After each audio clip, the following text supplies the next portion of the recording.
قارون کو دولت مل گئی، اتنا بڑا خزانہ تھا اس کے پاس کہ قرآن کہتا ہے کہ ایک جماعت مل کے صرف خزانے کی چابیاں اٹھاتی. یعنی یہ معاذ اللہ کوئی غاب نہیں، یہ قرآن مجید نے بیان فرمایا کہ ایک جماعت مل کے صرف خزانے کی. تو حضرت سیدنا موسیٰ علیہ السلام نے کہا زکوٰۃ دو. زکوٰۃ کے معاملے میں لوگ حیل و حجت سے کام لیتے، غریب ہو جاتے. اس کو کہا زکوٰۃ دو تو کہنے لگا آپ کی تو میرے مال پہ نظر ہے. اب نے فرمایا تو بڑا بیوقوف ہے، مال تجھے اللہ نے دیا ہے نا، تو اللہ کے رستے میں دے. یہ کام ذرا مشکل ہے کہ اس کو بار بار کہا تو اس نے نہ بجائے اس کے کہ وہ مال دیتا، اس نے حضرت موسیٰ پہ الزام لگا دیا. ایک عورت کو تیار کر کے لایا. یہ الزاموں والا کیس سنتے آ رہے ہیں آپ کہاں تک؟ حضرت یوسف پہ بھی لگا، جناب مریم پہ بھی لگا، حضرت سیدنا موسیٰ کلیم پہ بھی لگا، اور حضرت عیسیٰ پہ بھی. سارے ہوئے نا الزامات. آپ کیا بات کرتے ہیں؟ الزام لگانا، بہتان ترازی کرنا، اور ہمارے یہاں اچھی بات دل سے پھیلتی ہے، بری خبر وہ جلدی پھیل جاتی. ایک عورت کو تیار کر کے لایا معاذ اللہ تعالیٰ حضرت موسیٰ پر الزام لگانے کے لیے. اور جب وہ بی بی آپ کے سامنے لا کے کھڑی کی تو حضرت موسیٰ نے جلال فرمایا تجھے قسم ہے اللہ کی عزت کی، سچ سچ بتا معاملہ کیا ہے. تو وہ خاتون کانپنے لگی، کہنے لگی میں موسیٰ کلیم کے سامنے کیسے کھڑی ہو سکتی، مجھے تو اس نے پیسے دے کے تیار کیا، مجھے اس نے مجھے پیسے دے کے تیار کیا، اور بڑی اس نے مجھے تکلیف دی ہے. یہ جب کہا تو حضرت موسیٰ علیہ السلام رونے لگے کہ تو سارا کچھ کرتا پر میری سفید چادر پہ داغ تو نہ لگانے کی کوشش کر. آپ رونے لگے. آپ یقین کریں لوگ تکلیف دیتے ہیں بعضوں کا، ایسی بات کرتے ہیں جس کا کوئی وجود نہیں ہوتا. تو یہ کچھ لوگ کر دیتے ہیں لیکن وہ سمجھتے نہیں. کہتے ہیں آپ حوصلہ کریں، آپ درویش ہیں. حضرت موسیٰ سے بڑا درویش کون ہوگا؟ کلیم تھے نا اللہ کے، بڑا جگرا ہے نا. لیکن رو پڑے، کہنے لگے تجھے ایسا نہیں کرنا چاہیے. کہنے لگے اللہ اب اسے سزا دے. تو رب کریم نے اس کے سارے ساز و سامان سمیت اسے زمین میں دھنسا دیا. وہ زمین میں غرق ہو گیا اپنے خزانے سمیت. امام اعظم ابو حنیفہ رحمۃ اللہ تعالیٰ علیہ کچھ لوگ حسد کرنے لگے تو ایک عورت ایک دفعہ آ گئی، کہنے لگی کوئی مسئلہ پوچھنا ہے. یہ بڑا کٹھن سا معاملہ ہوتا ہے، جو آدمی جو کام کر رہا ہوتا ہے وہی روپ دھار لیتے. مسئلہ کچھ نہیں، اندر آئی تو باہر سے شور ہو گیا. لوگ آ گئے، کوتوال کو بلا لیا، معاذ اللہ امام صاحب کے پاس بی بی ہے، جیل میں لے گئے، سویرے فیصلہ کریں گے. رات کو نا ساری رات امام اعظم نے نماز پڑھی، ساری رات، اور کہنے لگے اللہ اب تو میں بوڑھا ہو گیا، اس حال میں اب ان سوالوں کا جواب دوں گا. وہ عورت بھی ساتھ بند تھی، اس عمر میں ان سوالوں کے جواب یار بڑا مشکل ہوتا ہے. اللہ اکبر. اس عمر میں امام صاحب رو رہے تھے تو اس عورت کا دل نرم ہو گیا. امام صاحب سے کہنے لگی مجھے غلطی ہو گئی، میں نے پیسے کسی سے پکڑ لیے تھے. حضور آپ تو اللہ کے نیک بندے. امام صاحب کہنے لگی اب ایک نیکی کر، کوتوال سے کہہ کہ مجھے کوئی تکلیف ہے تو میں دوا کھا کے واپس آ جاؤں گا. تو وہ کوتوال تو پہلے ملا ہوا تھا، اس نے اس کو کہا کہ مجھے کوئی تکلیف ہے میں گھر جاتی ہوں، دوا کھا کے واپس. امام صاحب نے سمجھا دیا. وہ گئی تو جو برقع اس نے پہنا ہوا تھا نا نقاب ساری عورتیں، وہ جا کے نا اس نے امام صاحب کی بیوی کو دیا. امام صاحب نے اس کو سمجھا کے بھیجا تھا. وہ برقع گھر لے گئی اور جا کے زوجہ کو ساری بات سنائی. وہ دوائی کھانے گھر چلی گئی اور زوجہ برقع پہن کے تھانے آ گئی. سویرے قاضی کے سامنے بھیج ہوئے تو کہنے لگا جی آپ اتنے بزرگ ہو کے عالم ہو کے بیوی کے ساتھ اکیلے. فرمایا میری بیوی ہے تو میں نے اکیلے ہی ہونا تھا اس کے ساتھ، اور کس نے ہونا تھا؟ جناب آپ کی بیوی. فرمایا بلاؤ میرے سسر کو، اور بلاؤ محلے کی 10-12 عورتوں کو بھی دیکھ لے. انہوں نے دیکھا تو امام صاحب کی بیوی نکل آئی. وہ جتنے تھے نا الزام لگانے والے وہ اب غور سے دیکھ رہے تھے. تو ایک کہنے لگا امام صاحب سے یہ کیا ہوا؟ فرمایا قرآن ہے وَتُعِزُّ مَن تَشَاءُ وَتُذِلُّ مَن تَشَاءُ. یہ قرآن ہے. ہونا کیا تھا؟ رب نے اپنا وعدہ سچا کر کے دکھایا ہے. تو اس نے بھی الزام لگایا، پھر سزا یہ ملی کہ وہ ہمیشہ کے لیے زمین میں دھنستا۔ دولت کون دیتا ہے؟ اللہ دیتا ہے نا، تو اگر اللہ کہے تھوڑی سی واپس بھی کرو، بندیاں دے خرچے بات جانتے تھے، تھوڑی سی واپس مانگ لے تو ہاتھ تنگ ہو جاتا ہے۔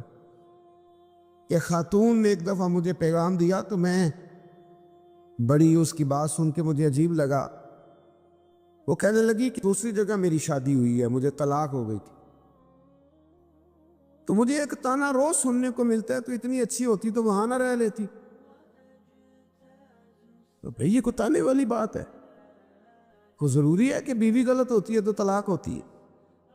اللہ کے محبوب علیہ السلام کی 2 صاحبزادیوں کو ابو لہب کے 2 بیٹوں نے طلاق بھیج دی تھی، کس کی غلطی تھی؟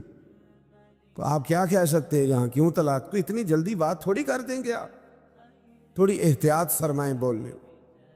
حضرت عبداللہ ابن عباس فرماتے ہیں میرے نبی پاک علیہ السلام نے میری تربیت فرمائی، اور محبوب پاک علیہ السلام نے فرمایا عبداللہ یاد رکھنا، یہ نوجوان دوست میری بات لکھ لیں، پریشان لوگ میری بات لکھ لیں، جن کے پاس قوت فیصلہ نہیں وہ اس بات کو لکھ لیں۔ حضرت عبداللہ ابن عباس فرماتے ہیں میرے نبی پاک علیہ السلام نے مجھ سے فرمایا تھا عبداللہ سن، اگر ساری دنیا مل کے تیرا کوئی نفع کرنا چاہے، کر نہیں سکتی جب تک میرے رب کی رضا نہ ہو، اور فرمایا ساری دنیا مل کے تیرا کچھ بگاڑنا چاہے تو عبداللہ بگاڑ نہیں سکتی جب تک رب کریم کی حکمت کا تقاضا نہ ہو۔ لوگوں سے ڈرنا، لوگوں کی طرف دیکھنا، ماحول دیکھ کے اپنے راہ کا تعین کرنا، ہر بندے کے خیالات کے مطابق ڈھلنے کی کوشش کرنا، فلانا نہ ناراض ہو جائے، فلانا نہ ناراض ہو جائے، وہ جس نے ہونا ہو جائے، بس رب رسول ناراض نہ ہو۔ اپنی زندگی میں اپنے مالک کو مولا جان کے، بل اللہ مولاکم، اللہ تمہارا مولا ہے، وَهُوَ خَيْرُ النَّاصِرِينَ، وہ بہترین مددگار ہے۔ توجہ جب بھی کریں رب کی جانب کریں، اپنے دل کا قبلہ درست رکھیں، سوچوں کے زاویے سیدھے رکھیں۔ میرے بھائی، مالک جب بندوبست کر دے نا، جب مالک بندوبست کر دے، پھر ایسا بندوبست کرتا ہے کہ لوگوں کے پاس نا چارہ نہیں رہتا۔ حضرت مریم رضی اللہ تعالی عنہا پاک باز تھی، مسجد میں رہی تھی، پر مالک کی حکمت کے تقاضے بڑے عجیب ہیں نا۔ پھر جناب مریم کو اللہ تعالیٰ نے بغیر شوہر کی اولاد عطا کر دی۔ یہ بات ہی ایسی تھی، کسی نے کہا تھا کہ مخلوق تو فنکار ہے اس درجہ کے پل بھر میں سنگے در کعبہ سے بھی اصنام تراشے، تم کون ہو کیا چیز ہے داغے کبابی، لوگوں نے تو مریم پہ بھی الزام تراشے۔ تو لوگوں نے کہا کدھر سے لے آئی بچہ، تیرا باپ تو ایسا نہیں تھا، کہاں سے لے آئی؟ اللہ کرے میں آپ کو سمجھا سکوں، ذرا اپنے آپ کو وہاں کھڑا کریں کہ ایک پاک باز عورت، پاک باپ کی بیٹی، طیب ماں کی بیٹی، اور اللہ کے گھر میں پرورش پانے والی خاتون، ایک وہ وقت اور ایک یہ وقت کہ اس عورت کو کٹہرے میں کھڑا کر کے پوچھا جا رہا ہے کہ معاذ اللہ تیری گود میں بچہ جائز نہیں ہے، کہاں سے لائی ہے؟ اب خود سے صفائیاں بندہ کتنی کو دے، کتنی کو وضاحتیں کرے۔ اور میں نے تو اپنی زندگی میں دیکھا ہے زیادہ وضاحت دینے والے کو بھی لوگ جھوٹا سمجھنے لگ جاتے ہیں، زیادہ وضاحت دینے پر بھی لوگ کمزوری کا اظہار سمجھتے ہیں کہ کمزور پڑ گئے۔ آپ صلح کی کوشش کرتے ہیں، سامنے والا بزدل سمجھ لیتا ہے، زیادہ وضاحتیں بھی کمزور کر دیتی ہیں۔ اب حضرت مریم کو کٹہرے میں کھڑا کر کے کہا بچہ کس کا ہے؟ تو پھر خدا بندوبست جب کرے، اللہ جب مددگار ہو، تو پھر حضرت مریم کی گواہی درختوں سے نہیں دلوائی، اس نے پتوں سے نہیں دلوائی، پھر فرشتے نہیں بھیجے۔ حضرت مریم کہنے لگی مجھ سے نہ پوچھو، وہ جو پنگھوڑے میں ہے اسی سے پوچھ لو، ان سے پوچھو نا، وہ کون ہے پوچھ لو، ان سے کر لو سوال۔ انہوں نے کہا پنگھوڑے میں چند دنوں کا بچہ، یہ جواب دے گا؟ مددگار تھا رب، ان کی برات کا اعلان کرنا تھا مالک نے، اور جب مالک اعلان کر دے، جب مالک تیری صفائی دینا چاہے، جب مالک تجھے دنیا کے سامنے نکھارنا چاہے تو پنگوڑے میں لیٹے حضرت عیسیٰ بول کے کہنے لگے انی عبداللہ آتانی الکتاب، فرمایا میں اللہ کا بندہ ہوں، رب نے مجھے کتاب عطا کر کے نبی بنا کے دنیا میں بھیجا ہے، میں اللہ کا بندہ ہوں، کتاب لے کے آیا ہوں، نبی بن کے آیا ہوں۔ پھر پنگوڑے سے اعلان ہو گیا، پھر بچہ بول پڑا، اور یہ ایک دفعہ نہیں بات ہوئی۔ یہ بنی اسرائیل میں ایک جریج نام کے شخص بھی تھے جو نماز پڑھ رہے تھے، بعض نے لکھا ہے نفل نماز تھی، اماں نے پکارا تو آئے نہیں، تو ماں کے منہ سے نکل گیا تو اتنی دیر تک مرے گا نہیں جب تک کسی بے حیا عورت کا منہ نہ دیکھ لے۔ تو وہ عبادت گزار تھے، لیکن لوگوں نے ان کی عبادت، ریاضت، پرہیزگاری کو نہیں دیکھا، بس ایک عورت کو بھیج کے الزام لگوا دیا۔ وہ عورت آیا جایا کرتی تھی، اب آ جاتی ہیں عورتیں، مسئلہ پوچھنے کی نیت سے بھی آ جاتی ہیں۔ ماحول میں کچھ جگہ ایسی بھی ہیں جہاں عورتیں دم کرانے کے بہانے آ جاتی ہیں۔ وہ خاتون آتی جاتی تھی اس خانقاہ پہ، آستانے پہ، یہ بخاری میں موجود ہے، پھر اس نے کہا میری گود میں جو بچہ ہے یہ انہی کا ہے۔ مجھے بتائے کیسے بندہ وضاحت دے؟ حالات خراب ہو گئے، لوگ کٹیا جلانے لگے، ماحول اور طرح کا بن گیا۔ میرے نبی پاک علیہ الصلوۃ والسلام فرماتے ہیں پھر اس رب کے بندے نے کہا مالک تو کریم ہے، تیری مشیت کا تقاضا آیا جو میری ماں نے جملے بولے تھے، پر اب میں وضاحت دینے کے قابل نہیں رہا، اب تو ہی کرم کرے گا تو دروازہ کھلے گا۔ تو وہ چند دنوں کا بچہ پنگوڑے میں بول کے کہنے لگا میں اس درویش کا نہیں، میں تو فلانے چرواہے کا بچہ ہوں، وہ جو بکریاں چراتا ہے۔ رب کی مدد کو پکاریں، اپنے ساتھ اپنے مالک کی مدد کو شامل کریں، تھوڑے رزق پر بھی گزارا اچھا ہونے لگ جائے گا۔ سارے لوگ آپ کو گرانے کی تدبیریں کر رہے ہوں گے اور مالک آپ کو عزتیں عطا فرما دے گا، اس کی بارگاہ سے حکمت کا تقاضا اور ہو جائے گا۔ ہم نے ساری زندگی لوگوں کو راضی کرنے میں گزار دی، ساری زندگی بڑھاپا آ گیا بچوں کو پالتے، اور بچوں نے آخری عمر میں کہہ دیا ابا اگر کوئی ڈھب کا کام کر لیتے تو آج ہمارے دن بھی پھر نہ جاتے۔ ساری زندگی گزار دی بہن بھائیوں کو راضی کرنے میں، ساری زندگی گزار دی ذمہ داریاں اٹھانے میں، ان کو 99 دفعہ دیا، ایک دفعہ نہیں دیا تو انہوں نے کہہ دیا تو نے تو کبھی دیا ہی نہیں، تو تھا ہی نہیں۔ ساری زندگی محلے داروں، علاقے والوں کو راضی کرنے میں گزار دی۔ اور میں نے ایسے لوگ بھی دیکھے دین کے لیے وقت گزارا، لیکن جب بڑھاپے میں دانت کام نہ کرتے تھے تو وقت کے مفتیوں کو بھی مسجدوں کی کمیٹیوں نے کہہ دیا اب آپ کی سمجھ نہیں آتی، ہم نے خطیب کو یور رکھنا ہے، نہ دیکھو دنیا کی طرف، دنیا رلا دیتی ہے، نہ راضی کرو بندوں کو، بندے تھکا دیتے ہیں، نہ پیچھے بھاگو ہر وقت دنیا داروں کے، یہ انسان کو کمزور کر دیتے ہیں۔ وہ تو کریم ہی بڑا ہے، 2 آنسو زمین پر بعد میں گرتے ہیں، بندے کے گناہ سارے پہلے معاف فرما دیتا ہے۔ اللہ کی مدد کا حصول، اپنے مالک کی مدد کی طرف بڑھنا، آپ کو بدر کی جنگ بھی یہی درس دے گی، آپ کو احد کا میدان بھی یہی سبق دے گا، فتح مکہ بھی یہی سبق دے گا۔ میرے دوستو جب رب مدد فرمائے، جب اللہ مددگار بنے، دوستوں سے ایک بات اکثر کرتا ہوں، میں کہتا ہوں کہ جتنے درد سے آپ امیر کو اپنی کہانی سناتے ہیں نا، اور جس طرح آپ کے آنسو بات کرنے سے پہلے گر جاتے ہیں کہ غریب ہیں، بچیاں ہیں، کاروبار نہیں، او میرے سنگیو، اس سے آدھے آنسو اپنے رب کی بارگاہ میں بکھیرو، اس کے حضور عرض گزار ہو جاؤ، اس سے طلب کرو۔ ایک وقت انسان پر زندگی میں ایسا آتا ہے کہ اسے یوں محسوس ہوتا ہے کہ میرا سایہ بھی ذرا سا پیچھے ہٹ گیا ہے، اسے یوں لگتا ہے کہ میں کسی سہارے پہ ہاتھ ڈالتا ہوں تو وہ بھاگ جاتا ہے مجھ سے، لیکن مالک کی بارگاہ ایسی عظیم بارگاہ ہے، رب رسول کے آستانے اتنے بڑے ہیں کہ آپ جب وہاں کشکول طلب دراز کرتے ہیں تو جھولی پھیلانے میں دیر لگتی ہے، ان کو بھرنے میں تو کوئی دیر نہیں لگتی۔ ہم نے اپنا سوچ کا قبلہ ہی دنیا کو بنا لیا ہے، یہ جو اللہ والوں کی مدد ہے یہ تو ہے نہیں، اللہ ہی کی مدد ہے۔ لیکن یہ جو سیٹھوں کی طرف توجہ کرنا، نوابوں کی طرف توجہ کرنا، دنیا داروں کی طرف توجہ کرنا اور اپنا مزاج اس طرح کا بنا لینا، یارو گردن کو جھکا دیتا ہے خیرات کا پتھر،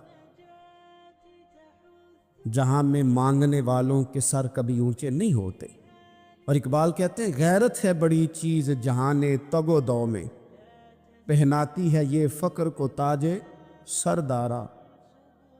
میں عرض کروں گا کہ اپنی آپ جب توجہ کا قبلہ اللہ رسول کو بنائیں گے تو رب فرماتے وَيَرْزُقْهُ مِنْ حَيْثُ لَا يَحْتَسِبُ، میں نہ تجھے وہاں سے رزق دوں گا جہاں سے کبھی تیرا گمان بھی نہیں گیا ہوگا، یہاں سے بھی مل سکتا ہے، تو نے سوچا بھی نہیں ہوگا۔ بخاری شریف میں حدیث ہے، حضرت جابر بن عبداللہ فرماتے ہیں نبی پاک صلی اللہ علیہ وسلم نے نا 300 لوگوں کا ایک لشکر روانہ کیا کسی مہم کے لیے، کسی جہاد کے لیے۔ حضرت ابو عبیدہ بن جراح رضی اللہ تعالیٰ عنہ امیر لشکر تھے۔ فرماتے غربت اتنی زیادہ تھی، بھوک اتنی زیادہ تھی کہ ایک ایک کھجور دن میں ایک وقت کھانے کو ملتی تھی، اور کچھ دن ایسے آئے کہ اب کھجور بھی نہیں مل رہی۔ فرماتے اتنی زیادہ بھوک لگی مجاہدین کو 300 بندہ پتے کھا کے گزارا ہونے لگے۔ یہ بخاری میں موجود ہے۔ آپ فرماتے کہ دریا کے کنارے ہمارا پڑاؤ تھا، ٹھہراؤ تھا، جب بھوک سے نڈھال ہو گئے نا وَيَرْزُقْهُ مِنْ حَيْثُ لَا يَحْتَسِبُ، اللہ وہاں سے روزی دیتا ہے، گمان بھی نہیں ہوتا۔ فرماتے ہیں ایک مچھلی اللہ تعالیٰ نے دریا کے کنارے بھیجی، فرماتے ہیں وہ تھی تو مچھلی پر پہاڑ جتنی تھی۔ بخاری میں لفظ ہیں، حضرت جابر بن عبداللہ رضی اللہ تعالیٰ عنہ فرماتے ہیں 300 آدمی 18 دن تک اس مچھلی کو کھاتے رہے، مچھلی ختم ہی نہیں ہوئی۔ مچھلیاں نہیں، مچھلی کہتے ہیں 18 دن 300 بندہ کھاتا رہا، مچھلی ختم ہی نہیں ہوئی۔ اور فرماتے ہیں کہ اس کی ہڈی نکال کے، کانٹا کہیں گے آپ اپنی زبان میں، کہتے ہیں وہ نکال کے نا تو اس کو کھڑا کیا نا جب، تو اونٹ کجاوے سمیت اس کے بیچ سے گزر جاتا تھا، 2 اس کے کانٹے جوڑے۔ فرماتے ہیں وہ اس کا گوشت ہم کھاتے تھے اور اس کی چربی بطور تیل کے ہم جسموں پہ ملتے تھے، بیماروں کو اس سے سکون آتا تھا، تندرستی شفا ہوتی۔ فرماتے ہیں ہم کھایا بھی ہم نے، اور کچھ لے کے ہم مدینے بھی گئے، اور قربان جائیں نبی پاک نے بھی اس میں سے کھایا۔ ہم نے عرض کی حضور یہ معمہ کیا ہے، یہ ماجرا کیا ہے؟ تو محبوب نے فرمایا تمہارے پاس غذا نہیں تھی، رب نے تمہارے لیے بندوبست کیا ہے، اللہ نے تمہیں دیا ہے۔ مکان شروع کر لیا، ایک صاحب نے مکان بنانے لگے، آپ وہ حساب لگا رہے ہیں، کہتے ہیں میرے پاس اتنے پیسے ہیں، اتنے میں نے فلانے دوست سے کہنا ہے اس نے دے دینے، اتنے فلانے رشتہ دار سے کہنا ہے اس نے دے دینے، اتنے فلانے سے کہنا ہے اس نے دے دینے۔ یہ ساری کاپی بنا کے مکان شروع کر لیا۔ جو روز کہتا تھا نا کوئی حکم ہو جاتے دسی، سب سے پہلے اس کو کہا میاں پیسے چاہیے دین، وہ کہندا ہو کل ہی منڈا ٹوریا ہے، کدے تو پرسوں 10 داتے لب جانے سن۔ میں آپ کو اپنے تجربے کی بات بتا رہا ہوں۔ یہ لوگوں کا خیال ہوتا ہے نا کہ آپ سٹارٹ کریں فلانا کام، ہم آپ کے ساتھ ہیں، اللہ کا ہی کوئی نظام ہے، وہ بالکل بھی نہیں ساتھ ہوتے۔ لیکن ایسا نہیں ہے کہ کوئی ساتھ نہیں ہوتا، اللہ تعالیٰ بڑے اسباب پیدا کرتا ہے، وہاں سے دیتا ہے جہاں سے گمان بھی۔ ہمارا یہ ذہن بن جاتا ہے ہم ساری اپنے حساب سے چلتے، اتنے رشتہ داروں سے، اتنے کون آپ کے ساتھ چلے گا، سوال ہی نہیں پیدا ہوتا۔ یہ سارے کام چھوڑ کے سب سے پہلے 2 رکعتیں پڑھو، اپنے رب کی بارگاہ میں، رسول کائنات کی بارگاہ میں گزارشات اور استغاثے پیش کرو، وہاں سے خیر طلب کرو۔ دنیا دار کیا دیں گے، کیا دے سکتے ہیں، کیا حیثیت ہوتی ہے کسی؟ اللہ کہتا ہے وہاں سے دوں گا۔ تو جو اللہ مال دے وہ لینا چاہیے کہ رشتہ داروں کا مال دیکھنا چاہیے؟ جو اللہ دے وہ لینا چاہیے کہ سیٹھوں نوابوں کی جیبیں دیکھنی چاہیے؟ جو اللہ دے وہ قبول کرنا چاہیے یا دیکھنا چاہیے کون سا آدمی کہاں پہنچ گیا؟ چھوڑو، اپنی مٹی پہ چلنے کا سلیقہ سیکھو۔ کسی کے سنگ مرمر پہ چلو گے تو پھسل جاؤ گے۔ مدد اللہ سے چاہیں، اپنی توجہات کا مرکز رب رسول کی ذات پر بنائیں، پھر آپ محسوس کریں گے کہ بڑی جلدی اللہ تعالیٰ کی مدد آنے لگی ہے۔ کبھی آپ صرف کہہ دیں نا میرا رب میرے ساتھ ہے، اس لفظ میں اتنی طاقت ہے کہ دشمن ویسے زہر ہو جاتا ہے۔ زندگی میں کسی سے بھی لڑائی ہو اچھی طرح سوچ لیں کہ اللہ اس طرف ہے یا اس طرف ہے۔ اگر آپ زیادتی پہ ہیں تو پھر رب مظلوم کی جانب ہے۔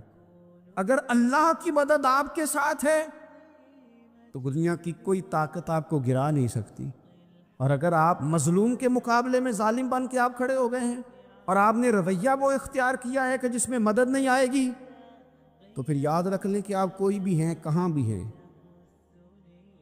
آپ کمزور ہیں۔ طاقتور تھے ابتدائے اسلام میں، ظاہری طاقت تھی کفار مکہ کے پاس، وہ ڈنڈوں سے مارتے تھے غریبوں کو، ان کے ہاتھوں میں ڈنڈے تھے، پر خدائی طاقت ان مظلوموں کے ساتھ تھی۔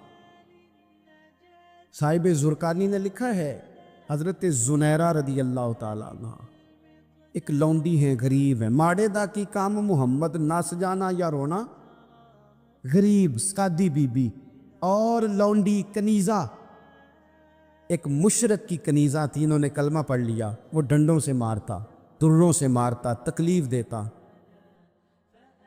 حضرت زنیرہ رضی اللہ تعالیٰ عنہ کو اتنا مارا، اتنا مارا۔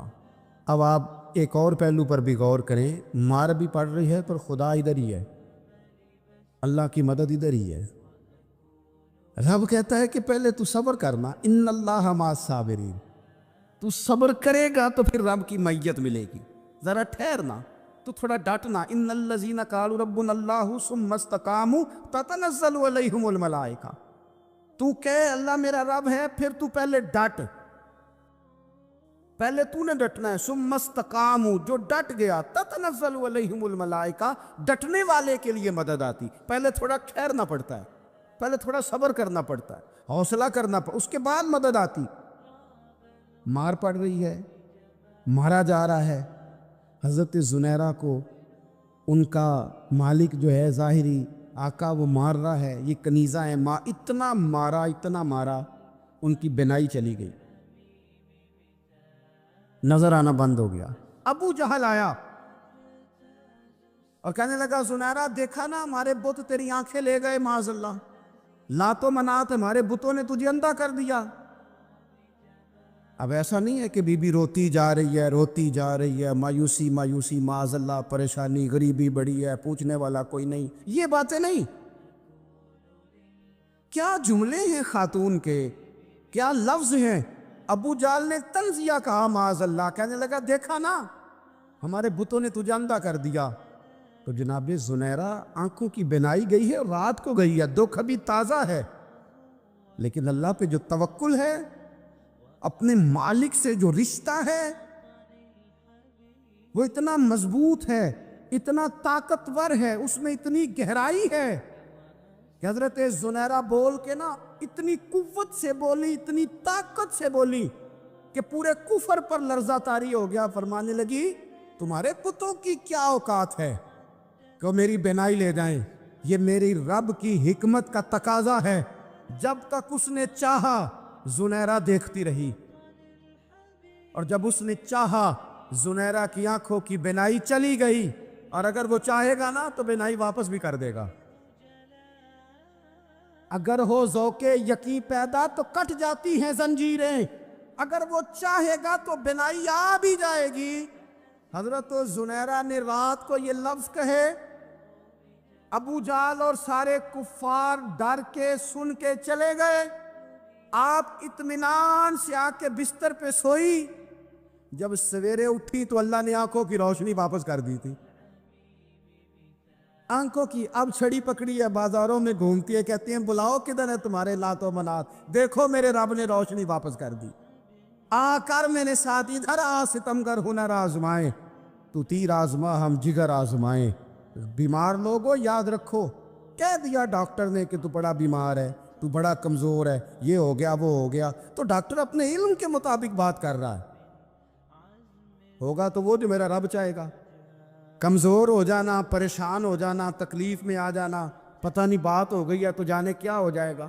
اپنی زندگی کے اندر اپنے رب سے رشتہ مضبوط کرے، رسول کائنات سے رشتہ مضبوط کرے، اللہ والوں سے رشتہ مضبوط کرے۔ حضرت زنیرہ نے پیغام دیا کہ زندگی میں جو جینا چاہتے ہیں تو وہ رب کا نام لے کے جی سکتے ہیں، جو اپنی زندگی میں خوشیاں دیکھنا چاہتے ہیں تو رسول اللہ کے نام پر خوشیاں دیکھی جا سکتی ہیں.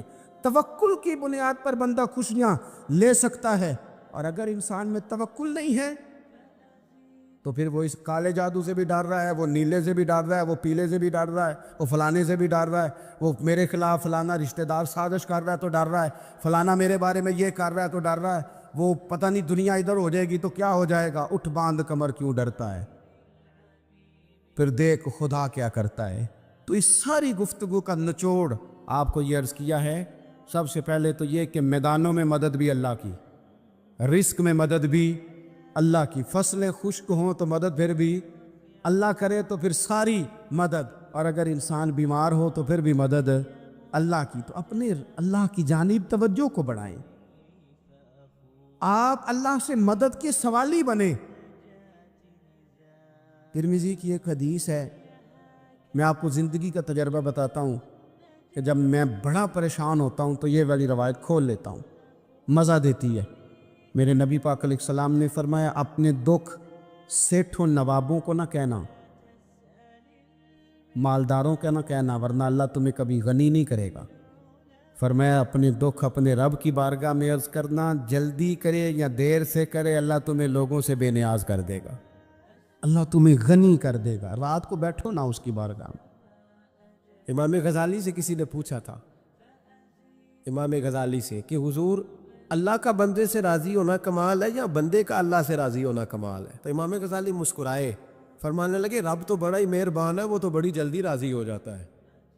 وہ تو مسجد میں آ کے توبہ کرے تو اللہ راضی, کسی یتیم کے سر پہ ہاتھ پھیرو تو اللہ راضی, وہ تو کسی اندھے کو رستہ دکھایا تو اللہ راضی ہو گیا, وہ تو طوائف نے کتے کو پانی پلایا تو اللہ. امام صاحب فرمانے لگے یہ بندہ ہے جو اللہ سے راضی نہیں ہوتا. جس کے پاس اولاد نہیں وہ کہتا ہے چلو ایک بیٹی مل جائے تو میں راضی ہوں, بیٹی مل گئی تو کہتا اب ایک بیٹا بھی ملے تو پھر راضی ہوں, پھر کہتا ہے یہ دونوں اچھی تعلیم حاصل کر لے تو پھر میں راضی ہوں, پھر کہتا ہے یہ بہت زیادہ پیسے کمائے تو پھر میں راضی ہوں. بہرحال راضی ہوتا, لیکن جو راضی ہو جاتا ہے نا, اللہ اکبر, جو اللہ سے راضی سکھی بڑا رہتا ہے, سکون میں بڑا رہتا ہے, مطمئن بڑا رہتا ہے. جو سمجھ لیتا ہے نا کہ جو میرے رب نے بہتر سمجھا وہ میرے اللہ نے مجھے. میں کبھی کبھی سوچتا ہوں کہ یار حضرت بلال حبشی نے کوئی عہدہ نہیں مانگا ساری زندگی, انہوں نے نہیں کہا مجھے بھی ایک صوبے کا گورنر بناؤ میری بھی خدمات ہے, مجھے بھی وزیر خزانہ بناؤ میرا بھی کچھ بنتا ہے. ایک دفعہ نہیں کہا سیدنا بلال حبشی رضی اللہ تعالیٰ عنہ نے کہ میری بھی کوئی ڈیوٹی ایسی ہونی چاہیے کہ مجھے چلو سپہ سالار ہی بنا دیا جائے. ساری زندگی مسجد میں جھاڑو دیا تو اسی پہ راضی رہے, ساری زندگی محبوب کے مہمانوں کا لنگر پکایا تو اسی پہ راضی رہے, ساری زندگی میرے محبوب علیہ السلام کے بچوں کی نوکری کی تو اسی پہ راضی رہے, راضی بالرضا رہے. حضرت سیدنا موسیٰ علیہ السلام نے عرض کی کوہ طور پہ جا کے, مولا میری قوم پوچھتی ہے کہ کوئی ایسا کام بتا جو ہم کریں تو ہم سے راضی ہو جائے. حضرت موسیٰ کی قوم کا خیال تھا کہ تہجد کا حکم آئے گا تو پڑھیں گے, صدقات کا حکم آئے گا تو دیں گے, جہاد کی بات ہوگی تو کریں گے. کچھ جو نیک لوگ تھے ان میں سے انہوں نے یہ پیغام دیا کہ مالک ہمیں بتائے کہ وہ کس کام پہ راضی ہوتا ہے, ہم وہ کام کریں تاکہ اللہ ہم سے راضی ہو جائے. حضرت موسیٰ کلیم کہتے میں نے عرض کی مولا میری قوم پوچھتی ہے کہ کون سا ایسا کام کریں کہ تو راضی ہو جائے. تو رب کریم نے ارشاد فرمایا, موسیٰ کہتے میرا خیال تھا کوئی لسٹ ملے گی, لیکن مالک نے ایک جملہ کہا, ایک جملہ, اور تفسیروں کے دریا بہا دیے. عرش کے مالک نے فرمایا موسیٰ ان سے کہو جا کے کہ وہ مجھ سے راضی ہو جائے, میں ان سے راضی ہو جاؤں گا, مجھ سے راضی ہو جائے. بندے اللہ سے راضی ہی نہیں راضی ہوتے, اللہ کی رضا پہ راضی رہیں, مالک کے فیصلوں میں اپنے دل میں کوئی بوجھ محسوس نہ کریں, اپنی زندگی اللہ کے فیصلوں. دیکھیں نا, جو ماں باپ اللہ نے بڑے اچھے سمجھے وہ ہمارے لیے پسند کی, وہ اللہ نے ہمارے لیے جو اس نے ہمارے حق میں بڑے, جو بہن بھائی, اللہ کرے آپ کو سمجھ آئے, جو بہن بھائی اس نے ہمارے حق میں بڑے اچھے سمجھے وہی بہن بھائی اس نے ہمیں عطا کیے. جس بیوی کو اس نے ہمارے گھر کے گلشن میں بہتر سمجھا اس کو لا کے اس نے ہمارے آنگن میں بٹھایا, اور جو اولاد اس نے ہمارے لیے باعث افتخار سمجھی، وہ اولاد اس نے ہمیں عطا فرمائی۔ حضرت نوح علیہ السلام کا بیٹا کافر ہو گیا، پر کسی جگہ انہوں نے شکوہ نہیں کیا کہ مالک یہ کافر کیوں ہوا۔ اللہ کے قبضے میں ہے نا دل، پھیر سکتے ہیں نا، مقلب القلوب ہے، لیکن حضرت نوح نے دعا اللہ کی رضا پر راضی رہے، سمجھو کہ میرے حق میں جو بہتر تھا مالک نے وہ چیز مجھے عطا کر دی۔ ہم یہ سوچتے ہی نہیں کہ ہمیں نہیں پتا ہمارے حق میں بہتر کیا ہے، ہمارے رب کو پتا ہے۔